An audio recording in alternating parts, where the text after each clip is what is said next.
Had a buddy of mine paint it, so it actually changes color under the light. Tom Whitfield loves guns.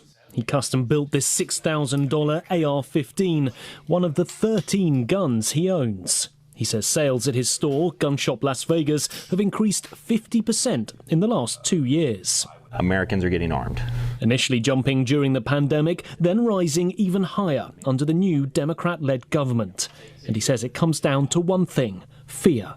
Everyone was scared. People who didn't have guns at all, they were coming out and they were buying guns. Lots of first-time gun buyers, lots of women, tons of women. State laws allow Nevadans to carry handguns openly in public. With an additional permit from a roughly 8-hour course, they can also carry them concealed under their clothing. Tons of people are signing up now because you're not safe everywhere. There's homeless around, there's bad people around, there's people who will kill you for your shoes.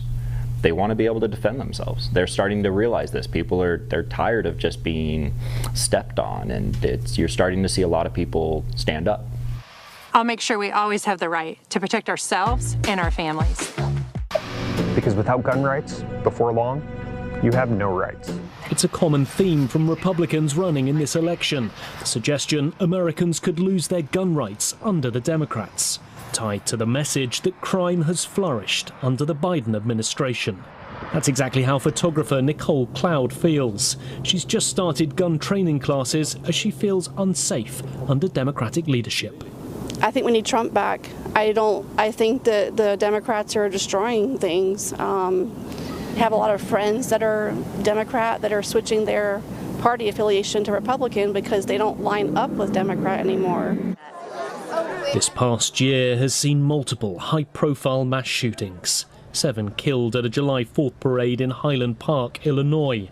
10 lives lost at a supermarket in Buffalo, New York. And 21 murdered, including 19 children at an elementary school in Uvalde, Texas. In October 2017, a gunman in a hotel room overlooking the Las Vegas Strip fired more than 1,100 rounds into a crowd of festival goers, killing 58 people. Some people here say that over the last 5 years, attitudes towards guns have changed as a result of what happened. But during that same time period, laws governing guns have barely budged. President Biden has tightened rules for self-assembly kits that can be bought online and enhanced background checks for young buyers.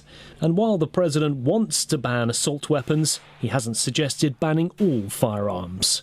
But this summer, the Supreme Court loosened laws, ruling that Americans nationwide have the right to carry guns.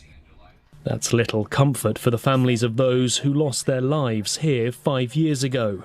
This garden of remembrance bears their names and pays tribute to their lives. Tinel Pereira works with the survivors of the tragedy and says the other recent mass shootings have been hard for this community to live through.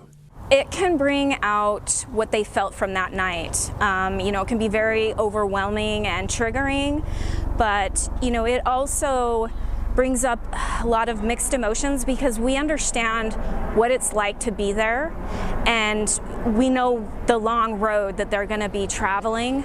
She thinks, particularly here, the issue of guns is on people's minds as they prepare to vote. I do think people are more open to conversations when they've been impacted. These events are just unfathomable until it happens, and then you realize, the fallout.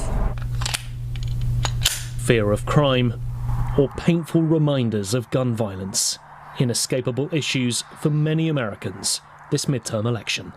Nick Harper, CNA, Las Vegas.